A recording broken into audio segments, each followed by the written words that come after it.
Ah oui, carrément. Comment elle s'appelle déjà? Moment de restauration, puisque nous avons la chance d'avoir la cuisine du Sri Lanka et du Tibet qui seront représentées tout au long de la journée à travers le rassemblement de toutes les communautés bouddhistes d'Île-de-France. On souhaitait, après cette période de confinement et à travers les périodes que nous traversons, avec quand même une petite surprise, une malheureuse et une tragique surprise, c'est qu'on ne s'attendait pas lorsqu'on a souhaité lancer les zinc pour la paix, qu'un conflit aurait démarré en Europe au moment où on serait rassemblés aujourd'hui. Et donc il prend d'autant plus d'importance pour nous aujourd'hui de pouvoir pratiquer ensemble pour la paix entre les êtres humains et entre les peuples. Donc on aura cette cérémonie de chant qui va nous conduire d'à peu près 11h jusqu'à 11h30, ensuite l'intervention des représentants officiels. Et puis il y aura à partir de 12h30 la première projection du film qui se situera ici, dans cet espace à ma droite, et à votre gauche. Les offrandes de lumière seront des moments qui ne vont pas être mis en scène, qui ne seront pas ritualisés, pour des questions de sécurité et d'organisation. C'était très difficile de savoir combien de personnes viendraient, comment on pouvait organiser les offrandes de fleurs et puis maintenir la sécurité au niveau des bougies. On vous demande de ne pas trop vous approcher de la table des bougies, donc on les a sécurisées sur le fait intérieur et extérieur. Enfin, à 15h, nous reprendrons une projection du film avec les offrandes également de lumière pour ceux qui le souhaitent. Le moment dans lequel nous rentrons qui va être la récitation du sutra. Je vous remercie. Pour l'instant, non. C'est un texte central du bouddhisme. Dans toutes les traditions, nous récitons le Sutra du cœur. Il contient le cœur de la perfection de la sagesse. Et ce sutra démontre que l'ensemble de la manifestation des phénomènes se déploie selon le mode de l'interdépendance. Donc, le Sutra du cœur est un éloge à l'interdépendance de tous les phénomènes. Donc, la première fois que le mouvement de la roue du Dharma a commencé à Sarnath, c'est la langue pali de présider cette communauté.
Yeah.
Bhavatu sabba mangalam rakantu sabba devata.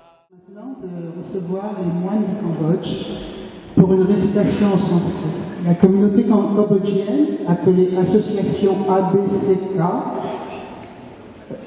Association bouddhique et culturelle khmer, qui réside à Kuyi Potodam. Before I respect to venerable monks, scholars, and Buddhist people in Europe, especially in France, Sacrament in France. Et il remercie les organisateurs de cette cérémonie. We all know the reason that we organize Visakha Budget. Visakha Budget is established to dedicate three important events of the Buddha's Lord Buddha.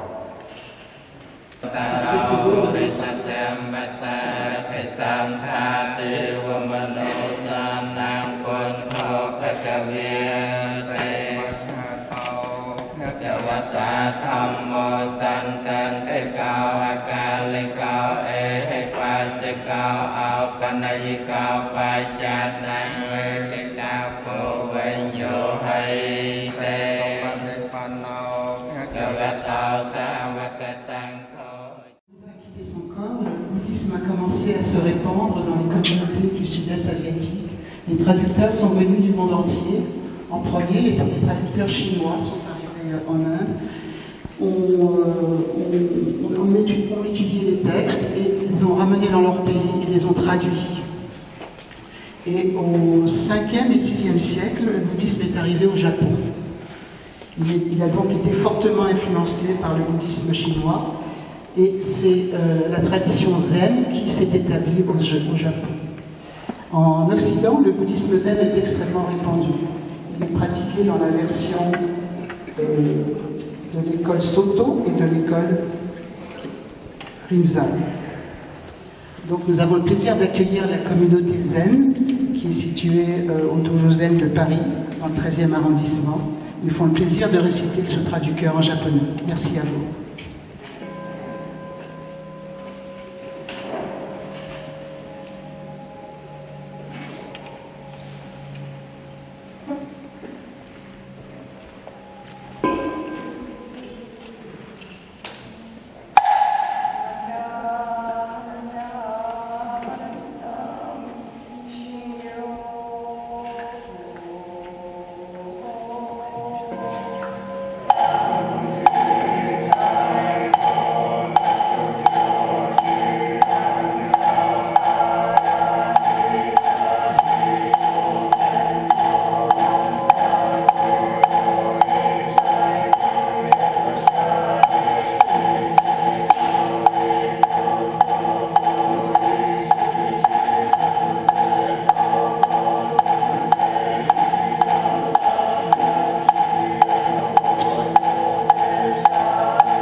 Chers amis, merci beaucoup de nous accueillir et nous allons réciter le Sutra du cœur chanté en français et puis nous allons chanter chant jour et nuit en paix en vietnamien.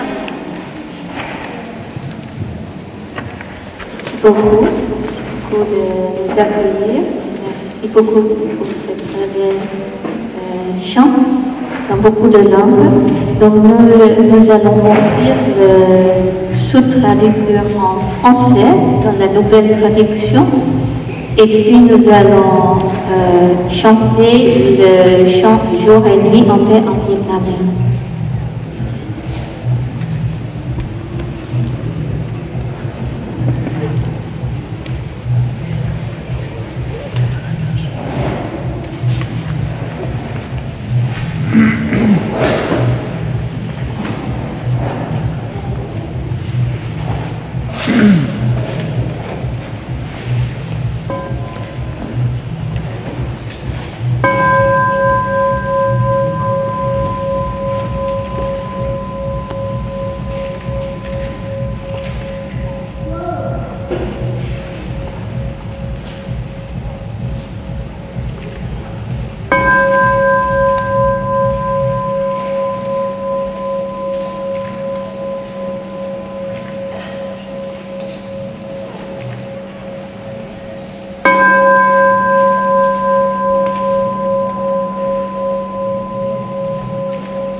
Contemplation avant le chant. La Sangha est invitée à retourner à sa respiration. Ainsi, notre énergie collective de pleine conscience nous rassemblera en un organisme, coulant comme une rivière, sans plus aucune séparation. Laissons la Sangha tout entière respirer comme un seul corps, chanter comme un seul corps, écouter comme un seul corps, et transcender les frontières d'un soi illusoire, nous libérant ainsi du complexe de supériorité, d'infériorité et d'égalité. Le sutra de la sagesse qui nous mène à l'autre rive.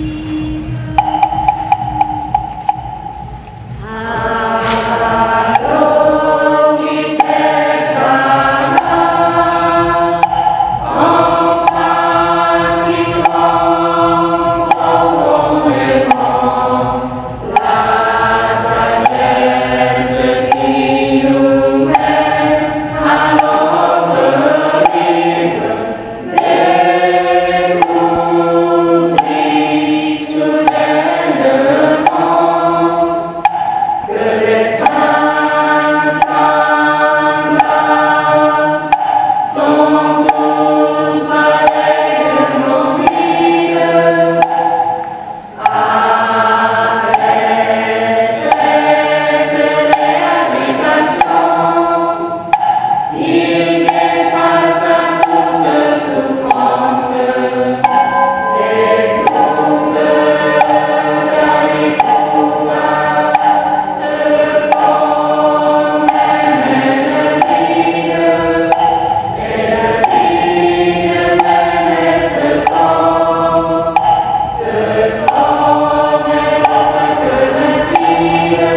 la cérémonie des sutras est terminée. Toutes ces langues, toutes ces prières qui ont été faites en différentes langues s'envolent vers le ciel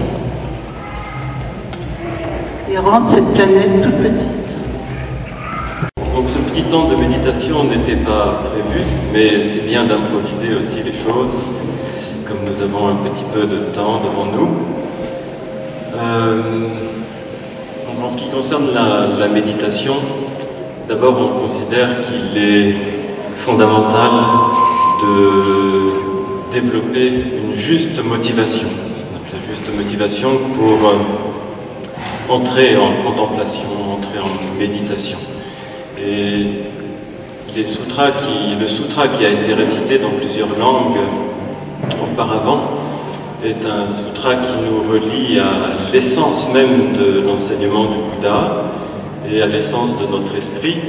Et la méditation elle-même nous relie aussi à l'essence de notre esprit, à l'essence de l'enseignement du Bouddha, de manière silencieuse, puisque l'on dit la sagesse est au-delà des mots, au-delà des concepts. Donc même s'il y a des textes que nous récitons, puisqu'il faut aussi étudier et il faut aussi réfléchir, mais après cela, il est très important de méditer, de contempler silencieusement, donc d'entrer dans une pratique qui se situe au-delà des mots et des concepts, et donc dans notre cœur. On parlait du sutra cœur, de la sagesse transcendante ou de la perfection de sagesse, et là maintenant il s'agit d'appliquer de nous entraîner à cette sagesse qui est au-delà des mots. Donc pour cela, d'abord développer une juste motivation, ouvrir notre cœur, ouvrir notre esprit, et ce qui nous permet cela, ce sont les 4 infinis ou les 4 incommensurables, 4 sentiments, 4 réflexions qui concernent l'amour, la compassion, la joie et l'équanimité. Donc nous allons juste réciter une fois ces 4 pensées illimitées. On les récite dans cet ordre pour développer l'amour, pour développer la compassion, pour développer la joie, pour développer l'équanimité. Mais dans le domaine de la pratique, on commence par l'équanimité. Puis, grâce à l'équanimité, sur le fondement de l'équanimité, naît la joie. Puis, sur le fondement de la joie, naît la compassion. Et l'activité même de la compassion est l'amour. Donc c'est pourquoi la méditation est l'équanimité. Donc développons d'abord cette motivation, une motivation altruiste en fait, pour ne pas entrer dans la méditation de manière égoïste. On fait assez de choses. Tous les êtres être libérés de la souffrance et des causes de la souffrance. Puissent tous les êtres jouir d'un bonheur sans souffrance. Puissent tous les êtres réaliser l'équanimité infinie. Puissent tous les êtres obtenir le bonheur et les causes du bonheur. Puissent tous les êtres être libérés de la souffrance et des causes de la souffrance. Puissent tous les êtres jouir d'un bonheur sans souffrance. Puissent tous les êtres réaliser l'équanimité infinie. Une fois que nous avons ainsi développé cette motivation altruiste, alors on peut entrer dans le silence de la méditation. Et cela consiste simplement à laisser son corps dans son état naturel, à laisser la parole et la respiration, tout ce qui concerne la communication, dans l'état naturel, et à laisser tout simplement notre esprit. Effectivement, c'est le cadre laïque qui nous permet cela, et si la loi de 1905 de séparation des Églises et de l'État dispose que l'État ne reconnaît aucun culte, il n'en méconnaît aucun non plus, et effectivement, c'est très important pour à la fois le niveau national, mais également le niveau local, que les représentants de l'État puissent avoir ce dialogue apaisé avec toutes les communautés, et donc y compris la communauté bouddhiste. Voilà, merci beaucoup pour cette invitation. le préfet aura tâche à conserver ses liens avec la communauté. Et puis je pense que très prochainement, nous pourrons également vous inviter en préfecture lors d'un événement de dialogue interculturel. Voilà, je ne serai pas plus long. Merci encore pour cette invitation. Merci pour vous, Monsieur le Président. Merci. Les discussions que nous avons très approfondies sur le régime des cultes, sur le bouddhisme, il y a des hommes, des pratiques, des territoires. Alors, avant de venir, je me suis un petit peu replongé dans ce que j'avais connu de l'histoire du bouddhisme en France. Alors forcément par des lectures d'abord, je pensais à Alexandra David-Néel évidemment, et puis moi j'ai eu l'occasion d'habiter en Inde et j'ai le souvenir d'avoir découvert Clémenceau au soir de sa vie, qui fait une sorte de voyage, pas initiatique, mais en tout cas un voyage dans lequel il a trouvé probablement un ressourcement intellectuel et pourquoi pas spirituel dans la vallée du Gange, source historique du bouddhisme, et où j'avais croisé cette histoire-là qui m'avait beaucoup interpellé et qui m'avait un petit peu aiguillé sur cette histoire des premières interconnaissances entre le bouddhisme et la France, avec quelques personnalités un petit peu fortes, le professeur.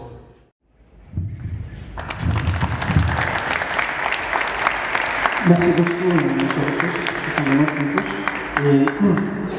Il se trouve que j'avais, dans un lointain passé, travaillé sur les cérémonies bouddhiques qui étaient organisées au Midi-Guimé, donc entre 1891 et 1898. Et il se trouve que Georges Clémenceau était un participant, je ne dirais pas fervent, mais en tout cas particulièrement régulier. Et j'avais souri dans un article publié dans la presse de l'époque, un journaliste avait questionné Georges Clémenceau en disant « Mais M. Clémenceau, que faites-vous là ?» Je voudrais quand même rappeler que M. Clémenceau est l'un des pères de la loi de séparation des églises et d'État. Donc ça a son petit côté un petit peu vraiment intéressant. Et le journaliste lui demandait « Mais que faites-vous là, M. Clémenceau ?» Et Georges Clémenceau avait répondu « Mais que voulez-vous, je suis bouddhiste. » Voilà, c'est pour l'anecdote. Je trouve que nous avons d'ailleurs, dans le cadre de nos instances, et ici présent le recteur de la Grande Mosquée de Paris, qui fait partie des membres de l'Observatoire d'orientation, je me rends compte qu'en fin de compte, vous auriez eu tout à fait votre place, et encore une fois, pardon, puisque je suis l'initiateur de cette organisation. Mais je tiens à dire d'abord, bien sûr, merci pour cette occasion, mais de montrer aussi que cette violence que l'on connaît, qui n'est pas malheureusement prête de s'arrêter d'après nos indicateurs, pourra trouver son issue, en tout cas sa voie, vers cette sagesse que vous portez, que vous insinuez, et qui doit à un moment donné, pour que ça fasse cohésion sociale, qui doit nous inspirer tous et nous permettre d'avancer, et pourquoi pas, dans un avenir, je l'espère proche, une fois que le musée mémorial du terrorisme sera édifié, en tout cas sera dans ses murs, pourquoi pas aussi permettre aussi à ce que votre institution puisse aborder un certain nombre de thèmes sur la notion de résilience, sur la reconstruction, l'accompagnement des victimes qui ne trouvent pas forcément leur voie, qui sont dans un déficit d'accompagnement. Peut-être ça pourrait être l'occasion de pouvoir être aussi un lien, comme d'autres l'ont évoqué ici. Et donc, encore une fois, merci, et je pense que nous continuerons à échanger de façon constructive. Merci, Monsieur le Président. Bonjour à toutes et tous. Tout d'abord, laissez-moi vous dire à quel point je suis heureuse de vous voir réunis ensemble aujourd'hui pour cette fête qui est si importante. Lorsque j'étais venue en mars pour vos cérémonies, on avait encore un petit peu de doute sur la capacité à vous réunir toutes et tous aujourd'hui. Et je suis très heureuse que cela ait lieu. Vous l'avez dit, Monsieur le Président, il y a énormément de religions qui travaillent ensemble et qui ne font pas front contre l'État, non, qui travaillent avec l'État. Et moi, je dis souvent à mes collègues que j'ai une grande chance. Je suis députée du 12e arrondissement notamment, où on a à la fois de nombreuses églises catholiques, on a également des temples évangéliques, on a des communautés, différentes communautés juives, on a une mosquée et on a une pagode. Je crois que je suis la députée la plus riche spirituellement. Et c'est une grande chance. C'est une grande chance parce que c'est ce qui nous permet d'entretenir un dialogue interreligieux. C'est ce qui permet de nous enrichir également à titre personnel. Parce que je pense qu'on ne peut pas savoir comment nos concitoyens avancent, prennent des décisions, réfléchissent si on ne prend pas en considération la spiritualité, le religieux ou l'absence de spiritualité et de religieux. Et cela fait partie également du schéma de pensée de chacun et qui nous permet ensuite d'être au plus proche de chacun et de comprendre aussi les choix de vie, les choix de société. Donc je suis très heureuse d'être ici avec vous. Je vous remercie pour votre accueil et chaleur constant. Je vous remercie pour ces moments de partage en ces lieux. Puis je vous souhaite une très belle journée autour de la renaissance, de la paix et du partage.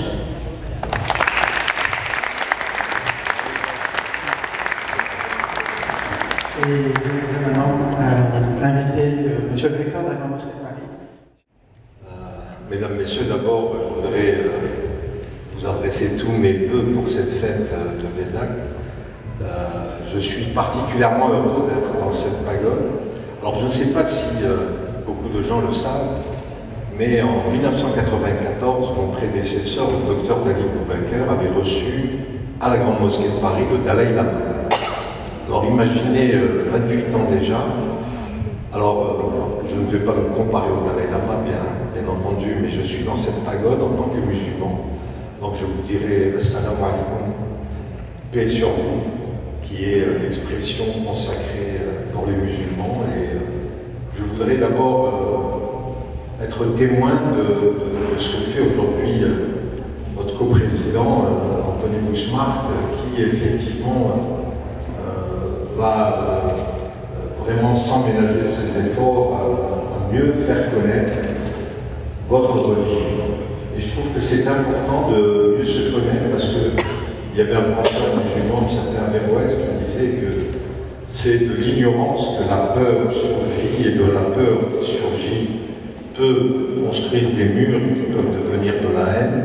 Et je crois que notre travail est important pour le dialogue interreligieux et j'ai proposé donc à la présidence de l'Union des bouddhistes de France de nous réunir entre imams et moines bouddhistes pour que nous puissions au moins échanger, mieux connaître nos préceptes, nos pratiques, nos rites, pour mieux nous apprécier parce qu'au-delà de nos religions, nous devons rappeler tout à l'heure, vous parliez d'universalité, et je crois que nous sommes tous frères en humanité, et qu'aujourd'hui, chaque être humain est précieux pour nous tous, et nous devons, à travers nos religions, tout en respectant nos rites, tout en restant dans nos propres religions, nous devons créer des passerelles qui nous permettent de véritablement mieux nous connaître.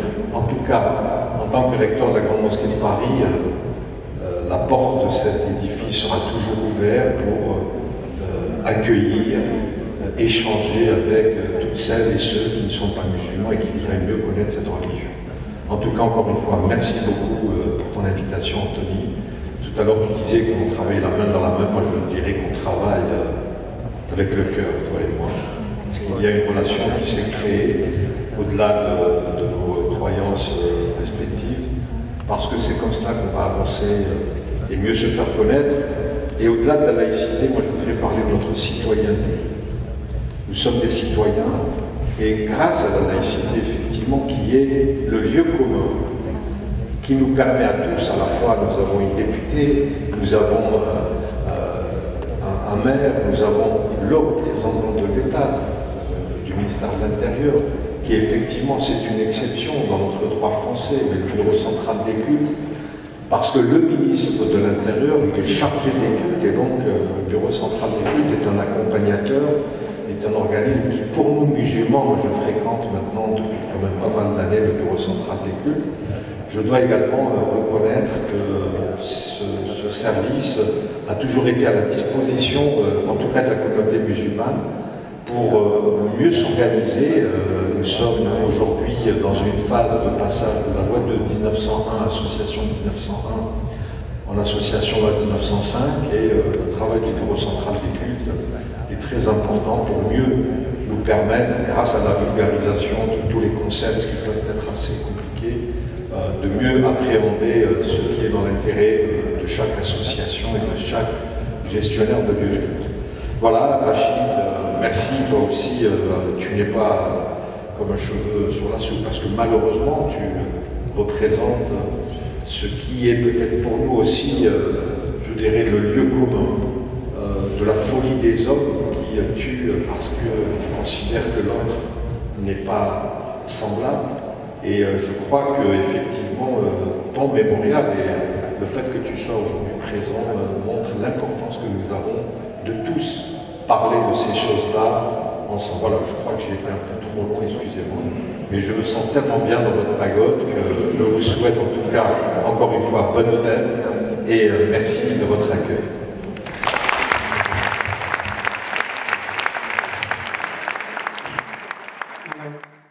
Pour chacun, chacune.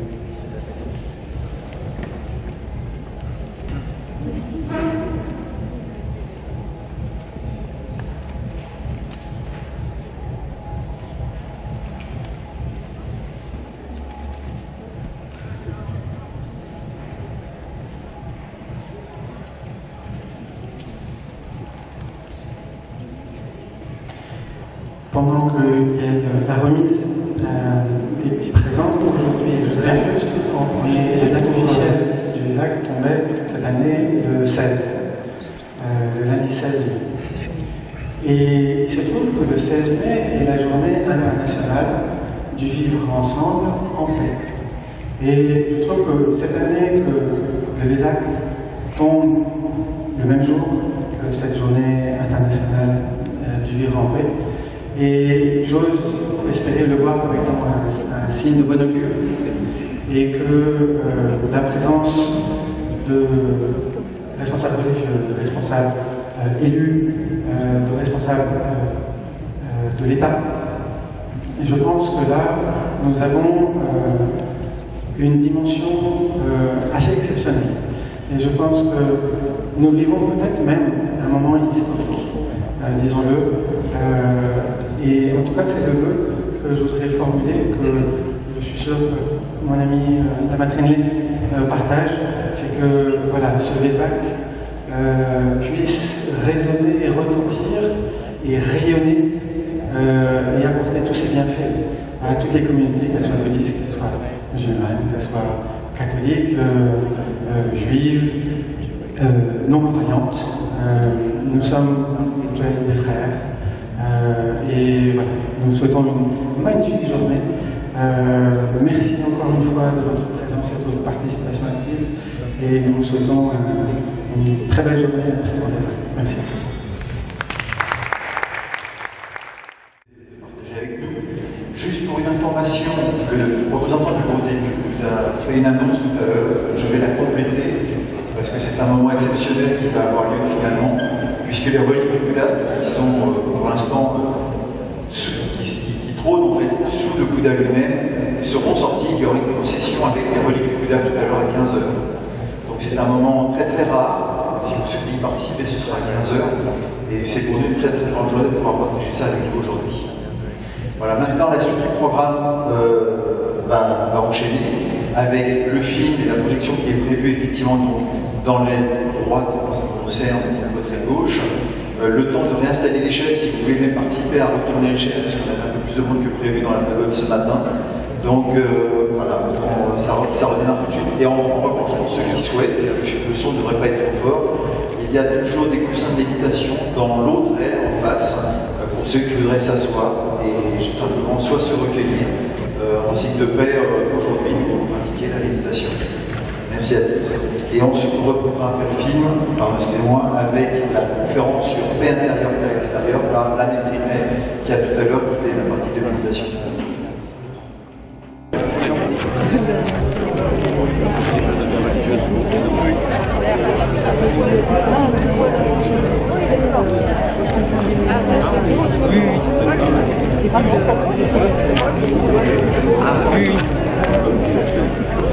Oui, vous connaissez bien Mohamed Hassan.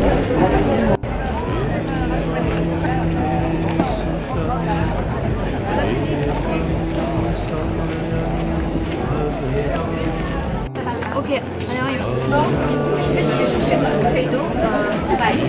Non, ça, tu vois. Les officiels, ils sont là devant. Non. Merci.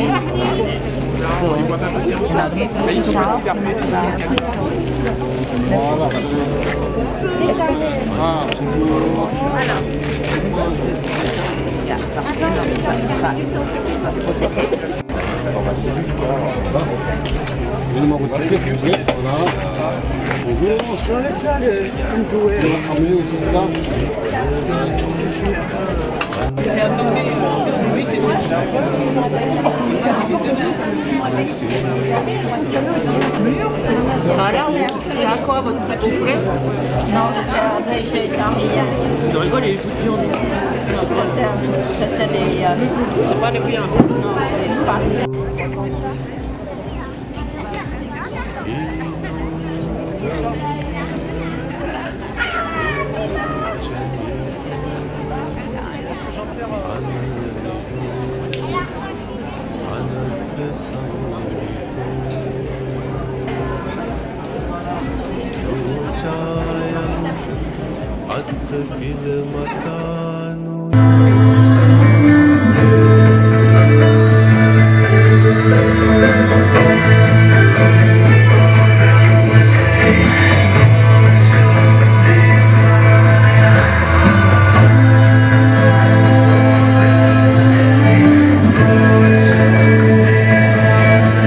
Pour effectuer des retraites, et ce pèlerinage à Kushinaga a pour eux une saveur particulière.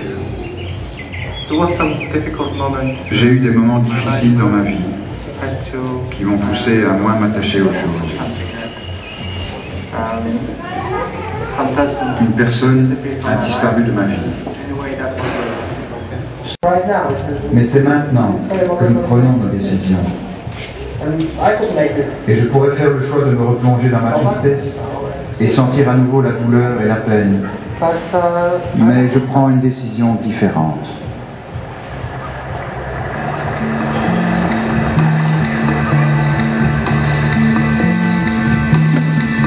« 45 années après le sermon fondateur de Sarnath, une envie de voir une pensée. L'envie naît de la pensée.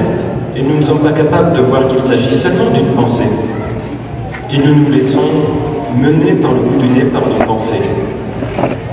Et donc, le Bouddha nous invite à prendre un peu de recul par rapport à ça, et à observer nos pensées, et à ne plus suivre nos pensées. Si nous n'arrêtons pas de suivre nos pensées, nous ne trouverons jamais la paix, parce que nos pensées vont tout le temps nous emmener vers autre chose et nous faire osciller comme ça entre l'espoir et la crainte. Et nos espoirs sont très souvent déçus, si ce n'est tout le temps déçus, parce qu'on espère toujours des choses peut-être inatteignables.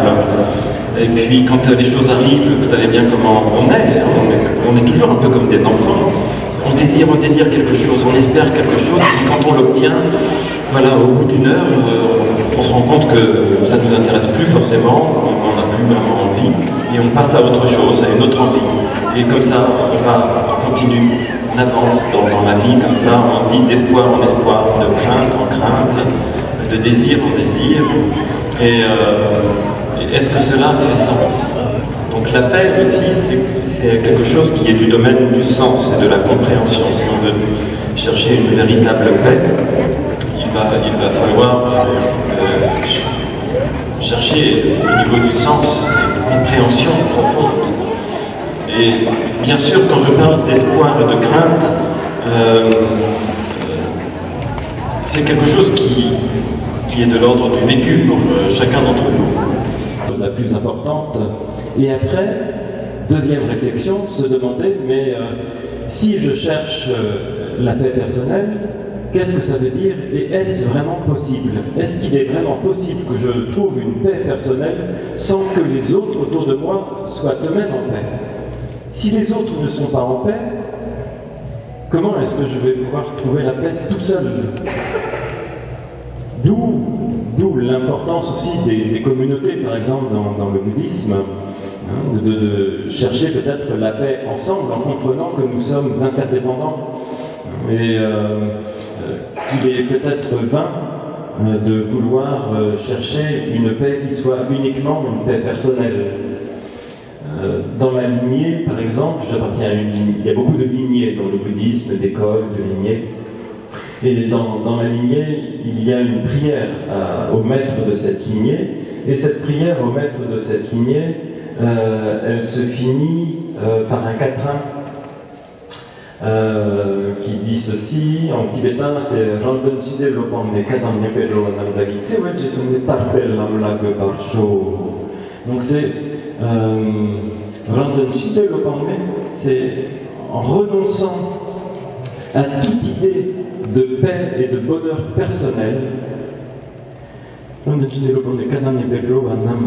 Tous les êtres qui emplissent l'espace infini, puissais-je les guider sur le chemin du bonheur et les guider jusqu'à l'éveil ultime.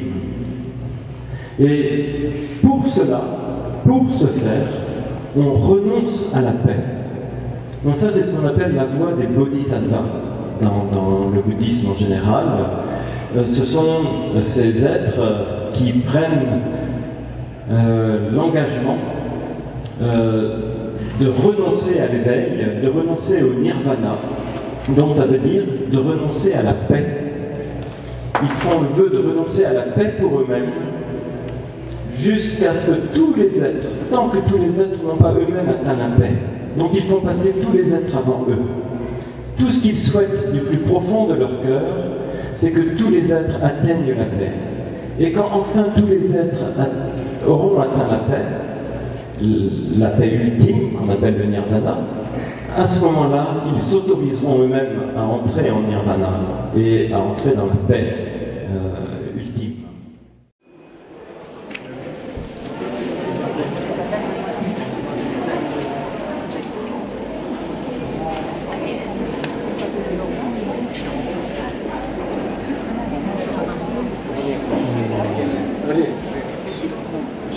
S'ils sont tout prendre le latin aussi. Vous, le vénérable, comme vous voulez. Comme vous voulez. Si quelqu'un peut prendre le napron, on mettra le napron aussi. Est-ce qu'il y aurait de l'encens il doit y en avoir quelque part. On a des bâtons d'encens. Est-ce qu'il y aurait des bâtons d'encens à disposition dans les médias? Je suis oui.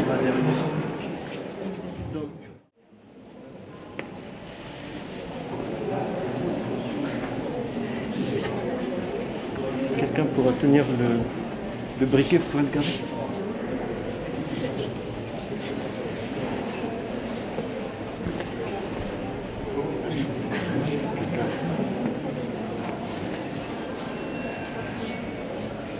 Tout gai.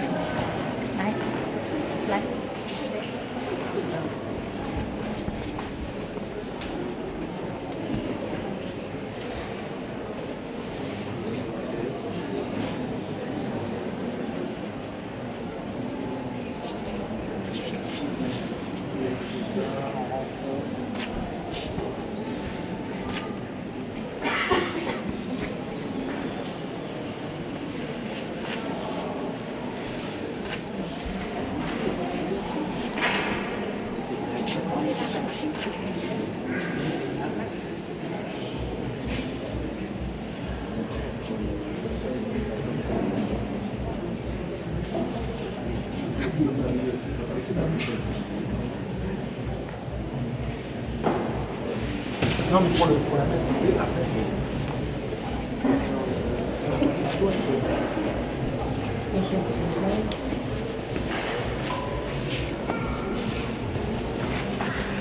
Oui. What do you do? Let's do it.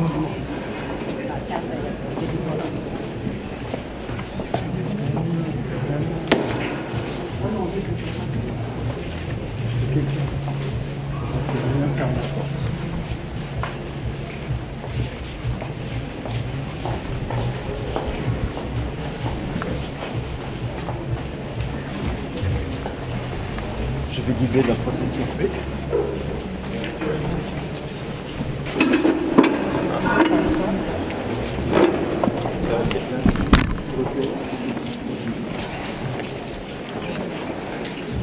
Bon.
Et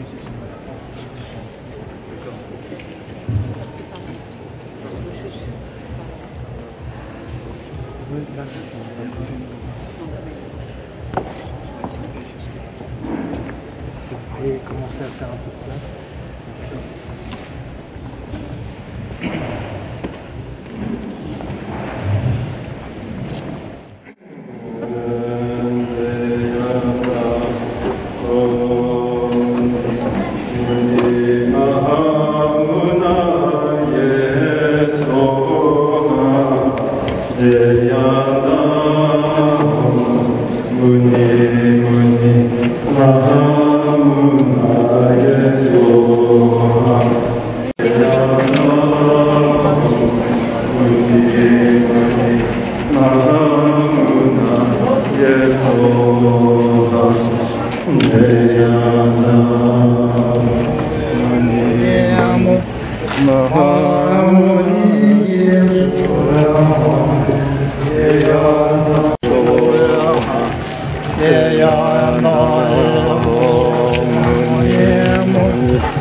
Amen.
faire le souhait que ces reliques créent la connexion de l'augure pour nous tous et pour tous les êtres pour atteindre l'état de Bouddha.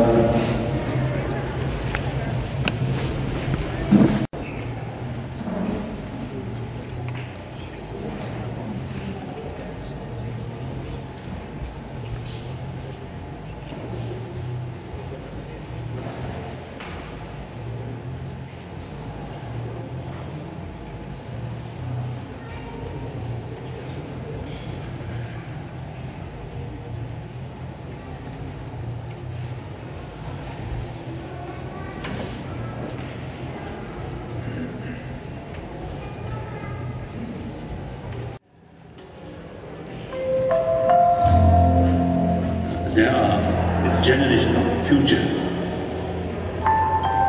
So past, no force can change. Future yet to come. So there's possibility of change. So the younger generation, children, they have an opportunity and also responsibility to create happier world. Happier future. Déterminé à obtenir les plus grands bienfaits possibles grâce à tous les êtres qui sont plus précieux que le joyau qui exauce les souhaits. Je les considérerai comme les plus chers à tout instant.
D'injustice, de misère, d'exploitation. Et donc on est invité à vouloir la baisse aussi à travailler concrètement à faire disparaître ces situations d'injustice. Et c'est pourquoi Paul VI voulait dire l'autre nom de la paix, c'est le développement. Il faut aider à ce développement et c'est contribuer à aider à la paix. Alors l'Église catholique le représente, s'est senti une mission, pour moi c'est un rôle important que de contribuer à la paix. On a quelques exemples, je ne sais pas si vous avez entendu parler de la communauté San Egidio par